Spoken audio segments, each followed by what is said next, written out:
Effects of water and dietary fibres. Water, पानी एक साफ शफाफ महलूल है जिससे समंदर, दरिया, नहरें और बारिश बनते हैं। पानी ज़िंदगी के लिए बहुत ज़रूरी है और ये सबसे ज़्यादा इस्तेमाल होने वाला सॉल्वेंट है। पानी का फार्मूला H2O है। आइए इसकी चंद प्रॉपर्टीज़ देखते हैं। पानी का कोई जायका या रंग नहीं होता।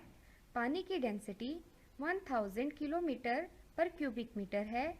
इसका मोलर मास 18.01528 ग्राम पर मोल है। पानी का बॉइलिंग पॉइंट 99.98 डिग्री सेल्सियस और मेल्टिंग पॉइंट 0 डिग्री सेल्सियस है। Percentage of water in human beings. इंसानी जिस्म 72% पानी पर मुश्तमिल होता है। Composition of water in human organs. इंसानी lungs 90%, blood 82%, skin 80%, muscles 75%, brain 70% और बोन्स 22% पानी पर मुश्तमिल होते हैं। Functions of water in human body. Role of water in digestion. जैसा कि हम जानते हैं कि हर किस्म की खुराक में पानी मौजूद होता है। खुराक और पानी जब इंसानी मुंह से होते हुए इसोफेगस से गुजरते हुए स्टमक में चले जाते हैं, यहाँ ये पानी और डिफरेंट गैस्ट्रिक जूसेस से मिल जाते हैं। मैदे की हरकत की वजह से ये जेल की फॉर्म में कन्वर्ट हो जाते हैं, जिससे फूड की मूवमेंट में आसानी हो जाती है।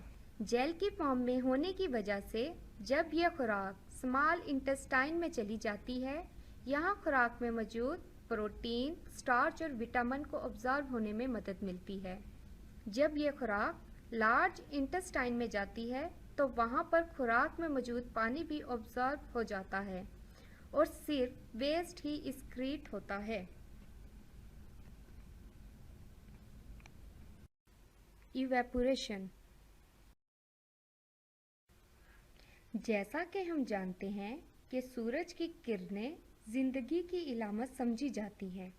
सूरज से मुख्तलिफ तरह की निकलने वाली किरणें जब इंसानी जिस्म पर पड़ती हैं तो इंसानी जिस्म पर मुख्तलिफ असरात मुरतब होते हैं।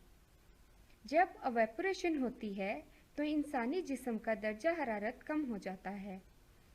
ऑब्जेक्ट एक दूसरे के साथ अपनी रेडिएशन एक्सचेंज करते हैं। इस तरह हॉट ऑब्जेक्ट अपनी दर्जा हरारत कूलर ऑब्जेक्ट में ट्रांसफ़र कर देते हैं। जब सर्द हवा किसी गर्म जिस्म से टकराती है तो हवा का दर्जा हरारत भी ज़्यादा हो जाता है। इस अमल को कन्वेक्शन कहते हैं। जब मुख्तलिफ दर्जा हरारत के ऑब्जेक्ट्स आपस में मिलते हैं तो कंडक्शन अमल में आती है। सोर्सेज ऑफ ड्रिंकिंग वाटर, जैसा कि जूसेस, मिल्क, वाटर वगैरह। डिहाइड्रेशन। इंसानी जिस्म की water requirement 2 litre per day है।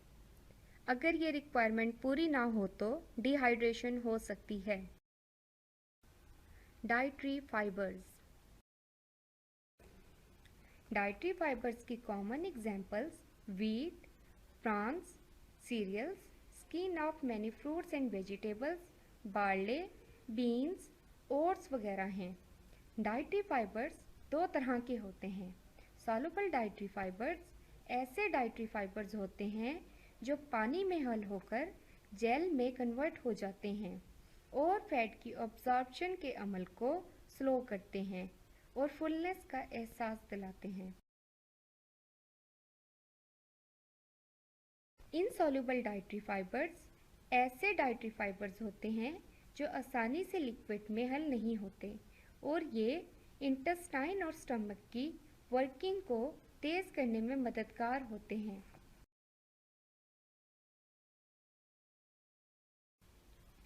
Effects of dietary fibres. Insoluble dietary fibres large intestine में जाकर भी डाइजेस्ट नहीं होते बल्कि लार्ज इंटेस्टाइन में ही हरकत में रहते हैं।